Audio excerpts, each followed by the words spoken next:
I'd like to welcome you to the Thursday, December 17th meeting of the Police and Fire Commission. Call the meeting to order. We'll do a roll call. Vice President Boyle Roloff. Here. Commissioner Cheslock. Here. Commissioner Wanizak. Here. And we're expecting Commissioner Cobb, and we'll announce when he joins the call. And I'm President Goldhahn. First item of business is the approval of the agenda. You should have received the agenda hand delivered. Any changes or additions? One additional item that we will talk about just before adjourning is scheduling a meeting for firefighter interviews sometime in January. So with that, I'll ask for a motion to approve. So moved. Moved by Commissioner Wanizak. Seconded. Seconded by Commissioner Cheslock. Any further discussion? Hearing none. All those in favor? Aye. Aye. Are there any opposed? All right. The police department was asked to do an update on community engagement activities and diversity training. And I think Commander Work, are you lined up to do that? I am. All right. Thank you. Yep. So when we talked about this probably 2 meetings ago about what the department does for community engagement, we as a department have embraced that, and it really all evolves around public trust, respect, and legitimacy. Those 3 characteristics that we try to help install in the community and really work for the community when we do this. And when we engage the community, we look at all the communities within the communities. And I can explain what we do, how we do it, and why we do it, and the struggles that we see. So, if when we as a department in a non-COVID world, right, the COVID has really shut down what we do as a department because we want to minimize exposure. We want to not promote the mass gatherings that some of these community engagement events encourage. So we're trying to be conscious of the public health aspect of this in 2020. We hope this all changes in 2021 so we can get back to normal. But within the Green Bay community, it is very diverse. And when we look at that, we have 11 community policing officers, but we don't community police as a division. That's what we teach and preach within the department, that community policing every single person, non-sworn or sworn, and the philosophy that brings. And when we do that, we put ourselves out there. And sometimes that can be problematic because some people don't like us or don't trust us, but that's the reason why we're there, is to overcome that trust factor. And when we work with the different communities, we want to establish partnerships, and then the partnerships build trust and respect. And then they can help spread the message that say, hey, the police department's legit, or the police department is really out there trying to do the right thing. So to give you an overview, and I don't want to take up the whole morning because I could talk for hours on this topic, but when we look at community engagement, we look at all the people in our community. Doesn't matter who you are, what you come from, or what you're doing. So when we look at community engagement, we embrace the Black community, we embrace the Hmong community, the Hispanic community, the Somali community, and really all people. And we evolve our community policing philosophy around all those people. And, I could give you some examples. We work a lot with Casa Alba, the Hispanic outreach community. And this really came very fruitful for us in 2016 in the presidential election, where they thought the president at that time was going to round up everybody and deport everybody. And they thought the police department was going to be the avenue or the tool to make that happen. We did a lot of community outreach to reduce the amount of public fear and anxiety in the Hispanic community, to make sure that people knew that the role of local law enforcement was not of immigration. For example, the Somali community. We participate with all the feasts in the Muslim culture, the Feast of Eid. There's other feasts that we go out to the mosque and we interact with people after they come out of the prayer service. And that has been very beneficial because there are a lot of social barriers, not only in, the Hispanic community, but the Somali community, the Hmong community, that there's these social barriers that people don't like the police, don't trust the police, don't want to work for the police. So when we put police officers in situations that are non-adversarial, non-victim based, it's very important that's where those relationships are built. And hopefully the result of that is respect and trust. But when we work with the Somali community, we have meetings. They call me, they call the chief, the imam, the leader of the church, has my personal cell phone, and we deploy officers based on need. Now we go there and we do that on different times so that we're not just responding when they call, but we work with COMSA. COMSA is the equivalent to Casa Alba, but in the Somali community. The Black community, we have partnered with the Divine Temple Church, Pastor Green and Deacon Cook, since 2014, when they took the basketball courts down in Fisk Park and they called us out for being racist. And Chief Molitor at the time built that bridge, and we've maintained that bridge as Chief Molitor and now Chief Smith, and going forward. And that has a lot of community engagement events just in that relationship alone. But we've also partnered with Black Lives United. Now, this some years ago, there is a lot of history there, and a lot of things have happened since that partnership.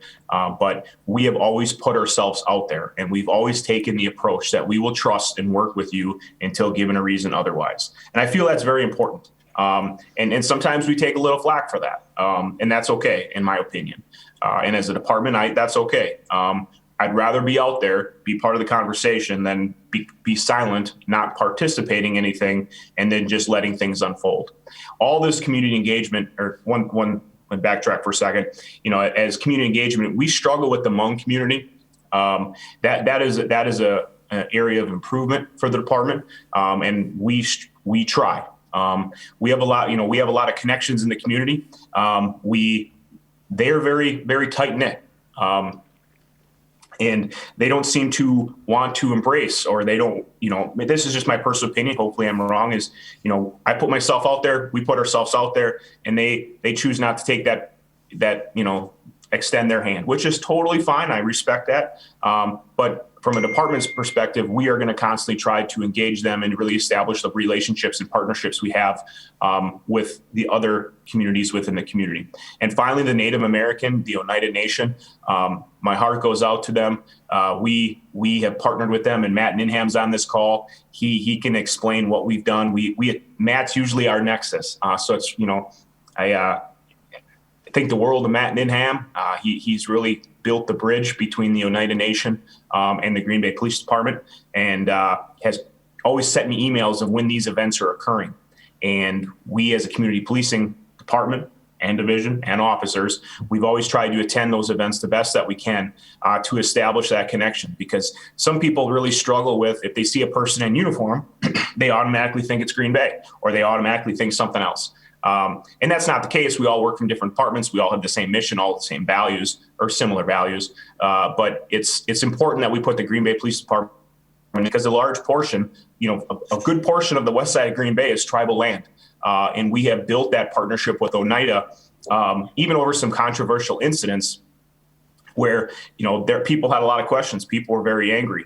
But we were able to collect all the elders, the leaders in the Oneida Nation, bring them together and talk about it. And at least understand where each other's perspectives are, and establish that relationship that, again, all involves around trust and respect.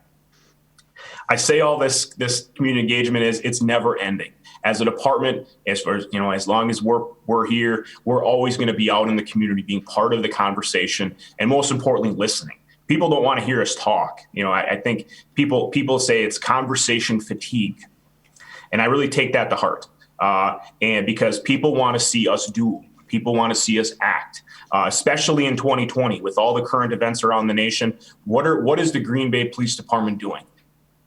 Could be another hour conversation on what I think and what we're doing. And most importantly, for people to say, hey, what about this? Or why are you doing this? And then give us the ideas. Because again, like I said earlier, we work for the community. And when we work for the community, if they got a better idea, if they got something better that we haven't thought about, or if there's something that they think that we should address that we're totally missing, we rewrite the script. And then we go back from the start and try to rework it. So, our philosophy, our mission, our values really evolve around with the community and for the community. I hope that gives you a good overview. And if anybody has any questions or anything I could answer, I would be more than glad to do so. Kevin, I just want to thanks for that. I just want to make a contribution. in addition to some of the things that you highlighted for the African American community, the situation at Divine Temple is a formal relationship, and I also think that it's a non-formal relationship. But I also think, as a member of the African American community here, I feel like specifically Smith do a really good job of nurturing additional relationships that aren't necessarily as structured. And so I think that for you to not acknowledge the fact and the work that you all do to nurture those personal relationships with people who have, I don't like to say pull, but some level of influence in the community, I think that needs to be acknowledged as well, in addition to the things that you listed. Yeah, thank you. And I would be remiss to say that our focus is on the kids and the youth. Those are our seeds, the future leaders, future police officers. And we work very closely with the Boys and Girls Club and Big Brothers, Big Sisters to establish these kids so that we can change the narrative in this community with police and young kids and try to fight what we see on social media.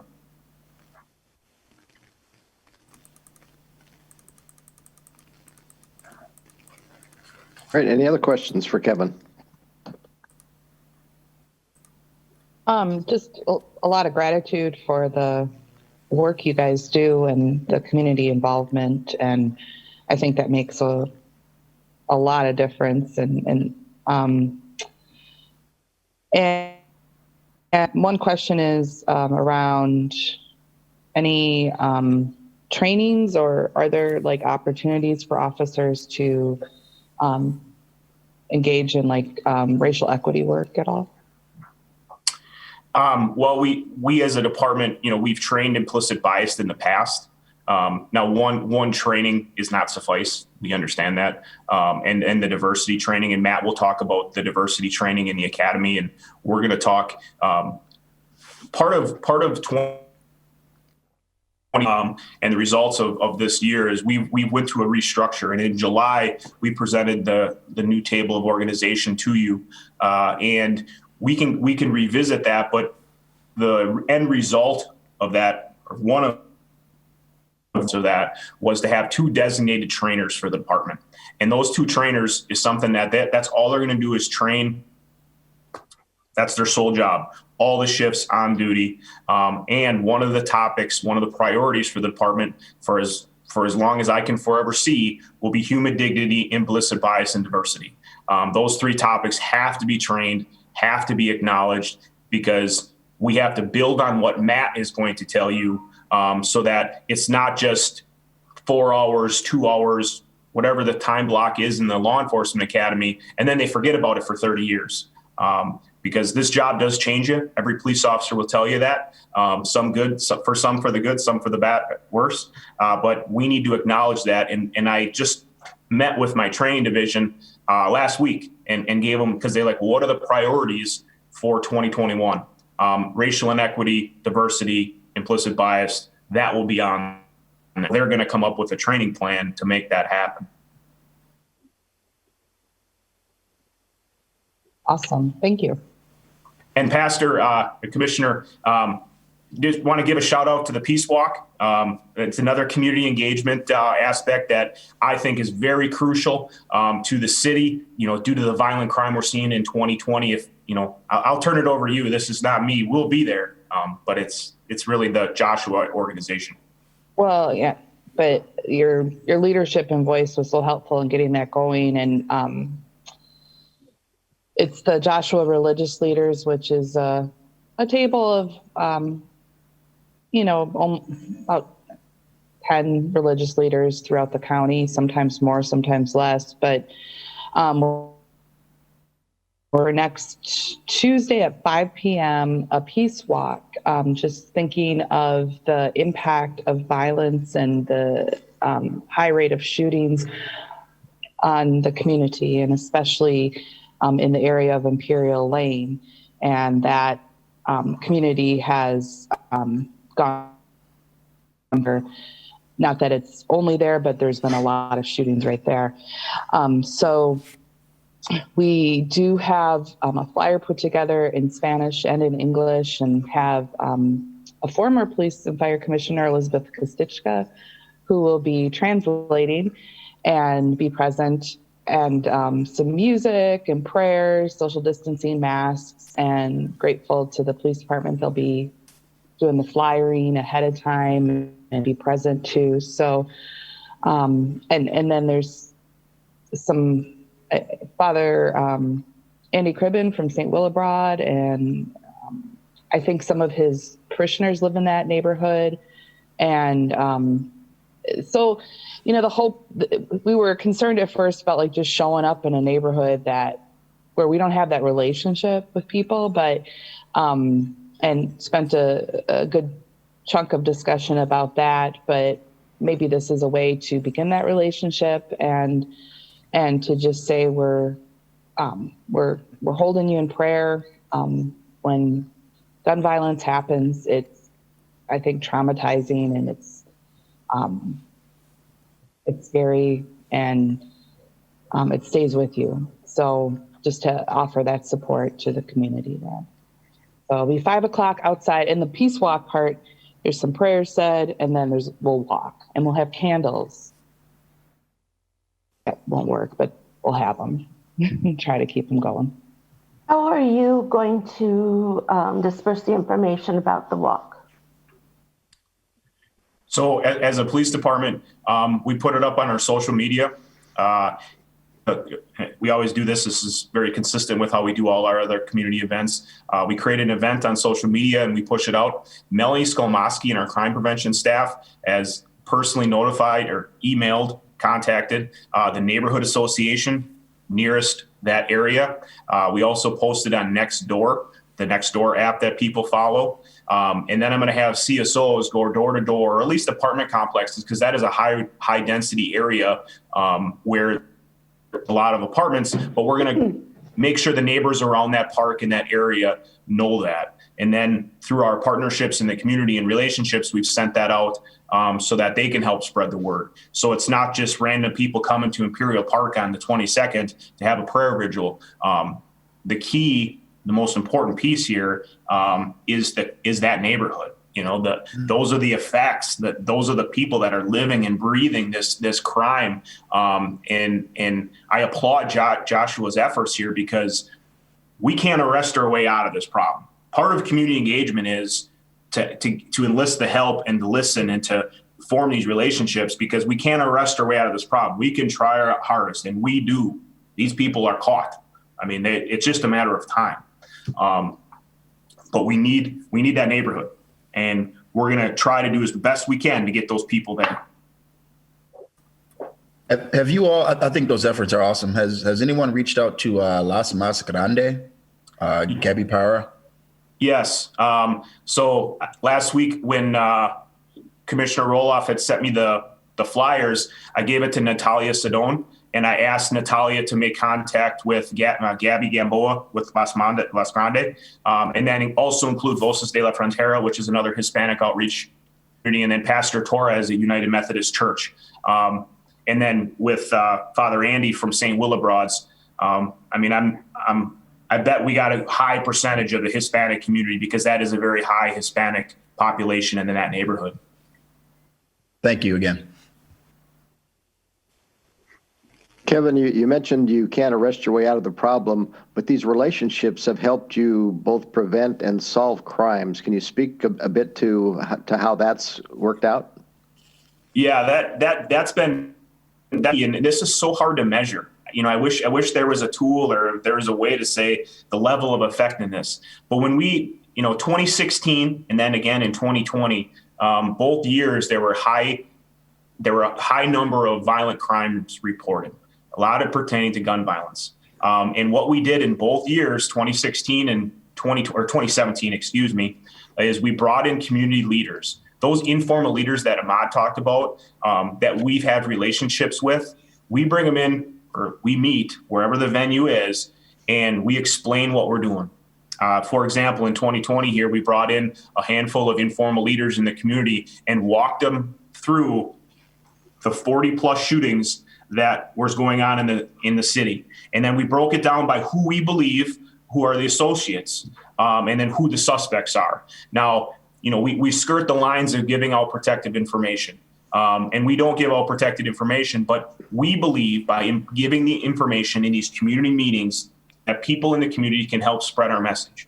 And we don't expect or ask them to go door to door and start being like individual police officers, but we're hoping that they can make contact with one of the young kids on these who's involved in these crimes and say, hey, this is what's going to happen, or we don't want this crime to occur. Come with me. I will align you with people that will make you successful. Now, whether they choose to do that or not, that's on them. But we're taking a different approach to engaging the community and enlisting the help of people within the community to deliver our message. People in these shootings, I think we have had 54 shootings in 2020. And now I'm not in part of those investigations, but what I hear from some of the officers, detectives, investigators is that people don't want to talk to us. People don't want to trust us, or they don't trust us, and everything's tight knit. And we understand that, but they may trust somebody in the community. And we as a department value that. And those informal, formal, those relationships we've built, we're always trying to build on those. But by these community meetings and bringing people in and empowering them with information, they can, when a young child says, yeah, I'm doing this, this, and this, hopefully the community member says, okay, well, if you're doing that, you know what's going to happen. This is the order of events that's going to occur, and this is what we're trying to prevent. We've taken it one step further with the social justice and the systemic racism things that that are talked about in the media. And everybody's got their personal opinions on that, but the department is working with the district attorney's office for a coalition for a young adult diversion program. I'm really excited about this, and this is slowly coming to completion here. But we are creating basically a treatment court for young adults and at-risk youth, specifically. And this diversion program is being led by Better Days Mentoring, Eddie Boyce, the district attorney, David Lassay, myself, gentleman by the name of Dwight Hancock from the schools, to give the courts an opportunity to put them into a program, which is basically a mentoring program. Now, that's there's a lot more to that, but a mentoring program to help these kids. They may not know right from wrong, or really, again, changing that narrative in the community. And it all comes back to the community engagement, all comes back to the relationships we built by putting the police department, and not just Kevin Warwick, or not just Chief Smith. It's these officers getting out of their cars, having these conversations with these community members so that they develop that relationship. So a coalition, a diversion program like we're working on is going to work. So I see Officer Walvard on our screen in 2021 sometime, and she's going to come contact with a kid, and that child is going to be going down the path that nobody wants that child to go down, right? So if that child commits a crime, and you know what, we see something in this kid, we work to give that person opportunity other than incarceration or other than the criminal justice system. So I'm really excited about that, because it goes back to the theory that we can't arrest our way out of this problem. Gives the courts another opportunity, and most importantly, kind of breeding those future leaders and forgiving people for making mistakes in their past. Kevin, this might not be the appropriate place for this particular question. I've never personally questioned the leadership of Green Bay Police Department when it comes to engaging citizens of our community, seeking to continue to educate themselves, and all of those necessary things that make for a good relationship between law enforcement and the community. One of the questions I have, though, is how is some of the stuff that you all do received by the general, by the force in general? And I'm asking that question based on some conversations I have with teachers in the community. I know it's not an exaggeration to say that I have 50 or 60 teachers in Green Bay Public Schools. And the thing that saddens me that I hear from them, and I appreciate their willingness to share this in a lot of situations, is that they get sick and tired of hearing, why do we have to get educated and change our ways and ways of thinking and behaviors to accommodate them? And the them generally ends up being disproportionately people who are minority or lower income. Why do we have to change Why don't they change their behavior? And so I've got that relationship with teachers and have an understanding. I know a couple of officers on the Green Bay Police Department, but not enough to extrapolate a few statements to make a generalization. And so I've always just wondered, again, you and Chief Smith show up, a couple other officers that are usually newer or CSOs show up at Divine Temple. But what is the sentiment of those officers who don't show up to those type of things? And then officers are called together to hear a presentation from someone like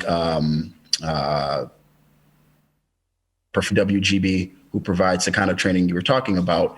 Is that generally received well overall? Or is the feeling like, again, why us? Why do we have to change? Why don't people just obey the law? That's always been something I've wanted to dig into and try to get a better understanding from, again, with respect for the fact that it's hard to speak for every single person in a department. And sorry to put you on the spot, because that was one hell of a long question. Sorry about that. No, all good. And I hope I can address each one. I was taking notes as you were talking. Let me start with the UWGB professor. When we brought in Dr. Jeffries to the department to teach human dignity, it was interesting. And first, I found it very fascinating. But I can tell you, this is my personal opinion, and this is my observation from speaking with the officers that were in that training, that it was not well received. And I was kind of taken back by that. The comments I heard is, why do I need this training? I'm not racist. I don't look at people that way. I don't agree with what this person is saying about prison reform. And I fired back and I said, look, the professor is trying to teach you to look at something in a different perspective. We as police officers, and this comes with the maturation of a police officer's career, and life experience, that you have to look at a situation in a million different perspectives. So if you go to an incident and you come in contact with a young male Black, and that child, you don't know where that child grew up. You don't know that child's family situation. You don't know how that child's has been parented. And then that child acts in a certain way. Well, police officers, sometimes they're trained to act if A, then B, then C, then D. Well, this professor was trying to get people to look at things in a different perspective. So using that same child, that young child scenario, is maybe you got to go to option D before you go to option A. That's the only thing the professor was trying to get at. And sometimes police officers, and again, I don't want to speak for all police officers, but this is my personal assumption and personal opinion. Sometimes police officers operate in that fashion of A, B, C, D, E. And that's not necessarily wrong. That's how they're trained. But we want people use their life experience, their maturation of career, to look at situations in a total different perspective and then respond based off that. Just because a child starts acting in a way that's disorderly, can be construed as disorderly conduct, it doesn't necessarily mean that child, or the best option, is to give that child a disorderly conduct citation. There's got to be different options. And if a person commits a homicide, absolutely, hands down, they got to go to the criminal justice system. They got everything coming to them. But if there's a child that can be saved, or there's other external factors in that child's life that cause him or her to do what they're doing, that's what we want police officers to see. Not because the police officer is racist, not because the police officer has been trained improperly, or they need more training. It's just kind of look at this and address the situation from a more global perspective. And, when I explained it that way, okay, officers like, okay, I kind of understand that, I can see that perspective. But it's hard, getting people to feel uncomfortable. And that's what Dr. Jeffries did. It got people to think differently because he came from a different perspective, and it almost made people feel like angry or uncomfortable. And I'm like, this is the exact training you need as a police officer, because you need to see things from a different perspective. So the sentiment of officers that you talked about, and Matt Ninham, while you're listening here, I value your opinion, and take some notes, because you've been doing this career a lot longer than I have, and you may come at this at a different angle, and I'm really interested to hear your perspective on this. But the sentiment of the officers on the department, again, it comes with the maturation of a police officer's career, and that's a unisex term, everybody included. And I use the example because I've been asked this question before. would a new officer, would a new Kevin Warwick in 2001 feel comfortable going to the mosque and speaking with the imam? Kevin Warwick in 2001 would be like, nah, that'll put me out of my comfort zone. But Kevin Warwick of 2020, absolutely, 100%. And Chief Smith and I, Lieutenant Mahoney, and supervisors, we have to put police officers in positions to form these relationships. Mind you, sometimes it's uncomfortable. And I'll use the bring your own five. When we have the basketball games at the Divine Temple Church for the kids at Fisk Park, taking the uniform off, sitting on a chair in a park, have a conversation with a young child who looks at you sometimes as like a foreign object and trying to establish that relationships. That is difficult to do, but we do it. We get those new police officers, the community policing officers, obviously that they have the time and they're not tied to the radio. But we want the patrol officers to do that same exact thing on every single call that they go on. Hopefully right now, hopefully this afternoon, this evening, to do that. Now, there is some apprehension because you're putting police officers, year 1 through 5, they just want to put their uniform on, go from call to call to call and help people. But as they feel more comfortable and confident in their job, that's where they'll put themselves in a conversation with a stranger and have a conversation about the social injustice or the racial inequalities in the community, because people are afraid to have those conversations, but those conversations need to be had to establish that trust and relationship. So, long answer to your question, Commissioner. It's a work in progress. It's not just immediate. Sometimes it comes real easy for people and regardless of who you are, where you came from. But as a department, we have to embrace that to make sure that all officers embrace that and put officers in the right situation. Can I just make an observation on what you said, Commander Warwick, is that what you described regarding the officers is no different than what Commissioner Cobb described as the teachers. And the common denominator I see is that so many of our teachers, like so many of our law enforcement, come from the same place. And that means they have little to no interaction with people who do not look like them, think like says that they have. That, for me, is the problem. I grew up here. I moved back here. And things overall have not changed too much. And one of the problems that I see in the interaction is that people are very comfortable in doing things the one and only way they know how to do them. And they see too many people, regardless of race, regardless of ethnicity, as outsiders who come here and have different ways of looking at things or different perspectives. And too many people expect outsiders to change because they're here now. And I think that I'm all for every one of these trainings the department's been using. I think it's necessary, especially in this day and age. But the fact that there's so much pushback across not just talking about the department, it's a community problem, not just a law enforcement problem.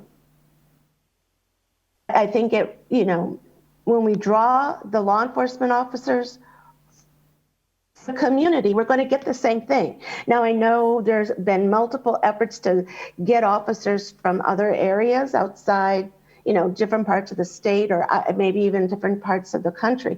But unless or until we working with kids to help foster that change and that broaden the perspective of the people that we're trying to that we will put out into the community, I see that as it's going to be a continuous fight.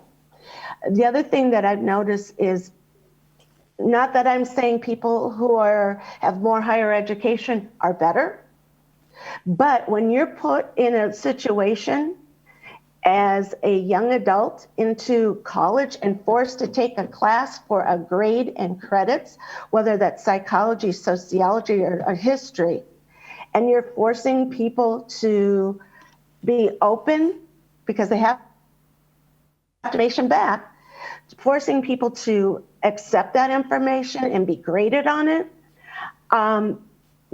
they don't make the effort to learn it or expose themselves to it. So that is just something that I've in going through the interviews, one thing I've noticed is there are departments, depending upon the type of department, that require a little bit more educational background and or even an ongoing educational background in order for promotion. But if somebody's satisfied with where they are, if somebody doesn't want to promote, and if somebody is, isn't required to do certain things along the way, they're not going to make that effort.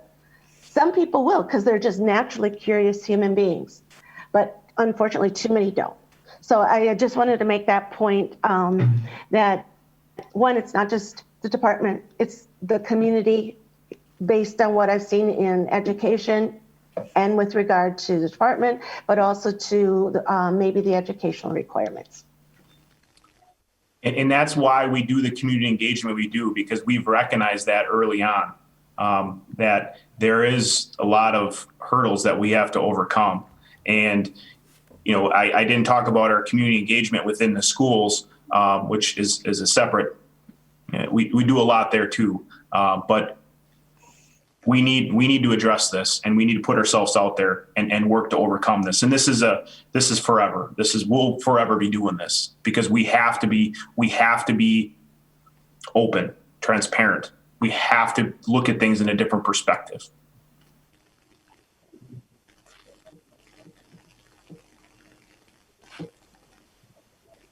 All right, any other questions for Commander Work?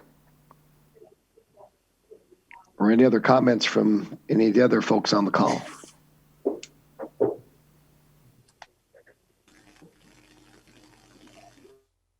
right, thank you, Commander. Our next agenda item is our interview process. So the item is consideration with possible action on the review of patrol officer candidate backgrounds. The commission may pursuant to sections 19.85, paragraph 1, sub C and F Wisconsin statutes to consider employment, promotion, compensation, or performance evaluation data of any public employee over which the governmental body has jurisdiction or exercise responsibility. The commission may thereafter reconvene in open session pursuant to sections 19.85, paragraph 2, Wisconsin statutes to report the results of the closed session and consider the balance of the agenda. The following agenda item right after that is also a closed session item, so I'm going to read the closed session instructions for that, and then we will have a vote to go into closed sessions for both those agenda items. Item 2 is interviews with patrol officer candidates. Please to sections 19.85, paragraph 1, sub C and F Wisconsin statutes. The commission may convene in closed session for the purpose of interviewing, evaluating, and considering employment officer candidates. Is there a motion to go into closed session? So moved. Moved by Commissioner Cheslock. Is there a second? Second. Seconded by Commissioner Roloff. All those in favor? Aye. Are there any opposed? Hearing none, we are in closed session. Briefly went into closed session, did not conduct any business in closed session, came back into open session to conduct another piece of the previous agenda item. So at this point, we'll turn things over to Officer Ninham. Morning, everyone. How's everybody doing? Good. Morning. First of all, thanks for inviting me to the meeting. I really appreciate all of you allowing me to be here. Just got to make an adjustment here to my screen here. So I was invited to talk about some of the diversity training and some of the things that are happening at the NWTC Police Recruit Academy, and then just some other topics related to diversity and some of the training. I'm probably going to echo a lot of the words that Kevin had spoken just about the community-based training and things that are taking place. And to get to the point, Police Recruit Academy, Let me back up first and just explain a little bit about myself. I'm an Oneida tribal member, and have been born and raised here on the Oneida Indian Reservation. I worked for the Oneida Police Department for 16 years. And during that time, I worked patrol, and I was assigned as a community resource officer, the CRO officer, which was my forte, which is something I loved to do. And I was also our team leader for the Native American and Drug and Gang Initiative, which is essentially a drug and gang unit that works all over the state of Wisconsin. After 16, I retired, and I began teaching full-time over at NWTC, and I am now our lead instructor over at the Recruit Academy. I actually was a teacher, was going to school to be an English teacher. Initially, how I became a cop, I have no idea, but it's kind of neat that I, went 360, went back, and here I am teaching again. So teacher, policeman, now back being a teacher again. I worked with the Green Bay Police Department my entire career, and my God, what a wonderful group of individuals. I always thought of Green Bay as like my second home. And how I became so close with them is just working with them. People nowadays, they think about like, Matt, how do you get so much information? Like, how do you network? How do you get all these cops to come to these events in Oneida and help you out? Oh, you make friends. You network, you work together, you help each other. You work, you learn, you grow, you make mistakes, you do those things. And with the Green Bay Police Department, I've done that for over 20 years. We've been doing that. Kevin talked about some different programs there. He talked about Bring Your Own 5. I was there. Green Bay, they will usually send me a message or a text and ask, hey, Matt, there's an event taking place, Bring Your Own 5. I'm like, what's that? Oh, it's playing basketball, with basketball. At least I used to. Went there not last summer before. I thought I was going to play for 20 minutes. I ended up playing for 3 hours. Got all kinds of cramps and found out that at the age of 43 that I can't do that anymore. But what was neat about that is, man, that's the first time I was there playing with all those kids. I brought my son, my daughter there, and there was 3 African-American boys that the event was all done and they wanted someone to play against. And this is your department I'm talking about. I was walking away with my kids. We were taking off. It was like 90 degrees out. And here comes Andrew Lentz, Daryl Robinson, and Officer Allen. And what do they say? Hey, what's up, Matt? How's it going? Good. You still got game? You still trying to play? I'm like, yeah. They played ball against these 3 boys in their uniforms for an hour. I videotaped that. I show communities and law enforcement agencies that video of those Green Bay cops playing basketball. They got destroyed, by the way. They got beat bad, but, driving by and seeing that and just seeing it for myself, like, wow, that was so inspirational. What a profound impact. Community policing, to me, is one of the most important aspects of policing that there is. Like Kevin said, you're never going to arrest yourself out of a gang or drug problem. It's never going to happen. You're not going to do it. By the time you get to those kids, and you get the cuffs on them, it's darn near too late. So what do? We got to get to them before the gang members get to them, before the drug dealers get to them, before the people committing crimes get to them. And that's how we do that, through community policing. And the Green Bay Police Department, they are at all my events.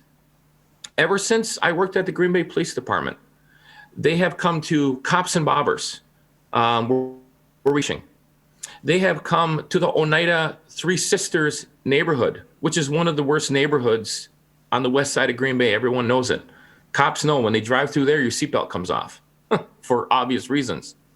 But the Green Bay Police Department comes onto the Oneida Indian Reservation, and they're helping me carve pumpkins with kids.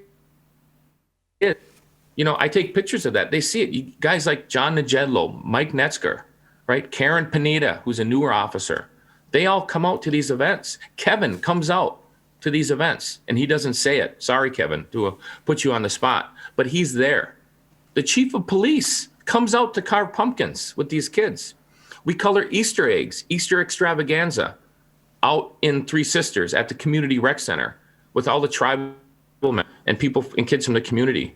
The chief shows up. How cool is that? I mean, at all these events. I mean, he even tried to play basketball at the Bring Your Own Five event, and he tried. I want to say he tried, right? But I can go on and on about these community programs that are out there. Now, I loved working the drug and gang unit. I do all the G.I. Joe stuff. I love enforcement. I love every aspect. And when people ask me, what do you do? What'd you do at the Oneida Police Department? I always tell them I was like a Swiss Army knife. I was a multi-tool. I was the scissors. I was the screwdriver, right? The magnifying glass, the can opener. And like most good cops, that's what we are, And community policing, by far, when you pick those individuals, that's like, you got to find a community police officer who's like a community police officer on Monster Drink. That's how I explain it. I mean, that's your go-to people, that they are just multifaceted when they're doing it. So when I was at the Oneida Police Department, I did the same thing. I combated gangs, drugs, and overall crime prevention through any means necessary. And when I worked NAGI, the Native American Gang Initiative, that was just another means for me to combat crime. And I was just very resourceful in doing that. When I started at the academy and I, kind of figured out what I wanted to do, I started teaching. And cultural competency, what the state had was good, but it needed to be improved. It was updated approximately 3 years ago. And now with everything that's taking place here in our nation, in our communities now, probably needs to be updated again. But I've added to that. Cultural competency class. Implicit bias. We talk about transgender, the gay and lesbian community. We talk about all the different races of people. And I try to challenge our recruits, our students, and take them out of their comfort zones, because that's one of the biggest pieces of learning. Myself, I've never learned a thing from someone who agreed with me all the time. You learn through making mistakes. And, mistakes, I tell the credo that I have is mistakes are fertilizer. It's like a tomato plant. You feed it fertilizer, which is poop, that's what it is, and you get nice big tomatoes. Well, it's the same thing with a student or a new cop, just learning the ropes, and working. You got to give them fertilizer, and mistakes are sometimes your biggest teacher. And that's what we do in the academy to cultivate that, to help those students learn about different races of people. And when you talk about culture, culture is not just race. Culture is a whole lot of things. It's different groups of people. I use myself as an example in class when I teach our recruits that come to the Green Bay Police Department, your candidates. And I tell them, I'm Oneida, born and raised here. My wife is from Belarus, Minsk. She's Russian. And everyone always says, how in the heck did that happen? And both of my kids, I have a little boy and a little girl, and they walk two paths. One is the Russian path, and then one is the Oneida path. And learning those different cultures, languages, we teach them all at home. So in class, I explain to them, how do you really grasp culture? How do you gain community trust in some of these neighborhoods? So here's an example, a good and bad one. Years ago, well, maybe about 6 or 7 years ago, when I was working in our drug and gang unit, we had to go to a training called Gangs in Indian Country up in Kashina, up in the Menominee Indian Reservation. Now, the Menominee Indian Reservation, right, is totally different, right, from Oneida. We are a checkerboard, multi-jurisdictional reservation, and up in Kashina is told trainers that came to our backyard, right, up into Menominee, a place where we were born and raised and where we work. And these trainers, no offense to them, because I'm friends with some of them now, because we learned after this process, is they came and started to tell us about us. They came to solve our problems. So all of us Native American cops were in the back row listening to them. And within the first 10 minutes, they insulted everyone in the room. The reason being is they haven't spent even a minute in our community.